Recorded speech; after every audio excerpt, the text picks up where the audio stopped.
I bet you have heard of climate change and global warming before. So how could we as humans possibly try to adapt our environment to cope better with the change that it's experiencing? And if we try to look at global warming as an issue, you will notice that it is basically summed up in the fact that there's too much heat being trapped in our atmosphere. And we can try to solve this issue from two different directions. You can look at the fact that there's too much heat coming in, or thereby try to reduce the heat that's coming in, or you can think about how can you increase the amount of heat that's coming out of our atmosphere. Now, if you talk about the first part of this equation, there have been ideas proposed like installing huge sun-blocking shields in space to limit the amount of solar radiation that reaches the Earth in the first place, or tampering with our atmosphere, like increasing the albedo or the reflective property of clouds, or injecting aerosol particles, for example, sulfuric compounds, mimicking what happens after a volcanic eruption.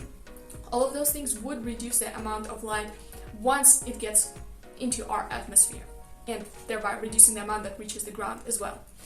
If we talk about the second part of the equation, the amount of heat getting out, well, we can look at what is actually preventing the heat from getting out, and those are the greenhouse gases. And in our times, carbon dioxide is a very famous one, and for very good reasons.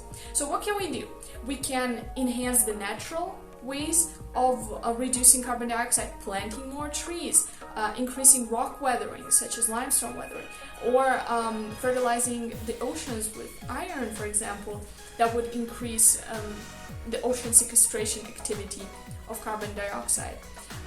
Or we can try and engineer some high-level technologies like filters that would remove carbon dioxide right from the air that we breathe.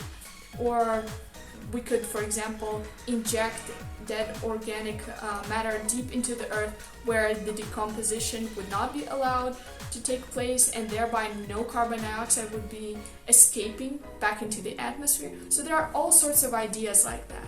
But of course, every idea has its pros and cons, and before being implemented on any scale, there must be a lot of consideration involved. But of course, there's always room for new ideas. Some ideas, hopefully, that you will be able to contribute to.